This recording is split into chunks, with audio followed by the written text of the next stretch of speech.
Eto na naman si Inday, magluluto na naman.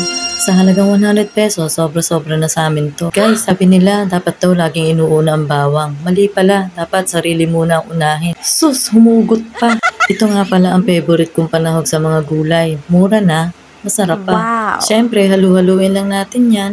At yung susunod kong ilalagay, kasama ko dyan si Kuya Tan. Tansyahan lang ang lagay ng toyo. Yung iba, patis ang nilalagay dito, pero ako mas nasasarapan kapag toyo ang nilalagay sa ginisang repolyo. Naglagay nga din pala ako ng tubig at nung kumulo na siya, saka ko palang nilagay yung repolyo. Ayaw ko kasi ng lutong-luto yung repolyo, gusto ko half cook lang. Pagkalagay ng repolyo, lagyan lang ng paminta, okay na yan. Simpleng ulam pero sarap na sarap ako. Mapapadami na naman ang kain ko nito. O ayan, tinikman na ni Inday. Timplado na daw. Tsak na magugustuhan to ng mga anak ko. Pero lang yung bunso ko. As usual, putlong na naman ang ulam. Paano guys? Luto na to.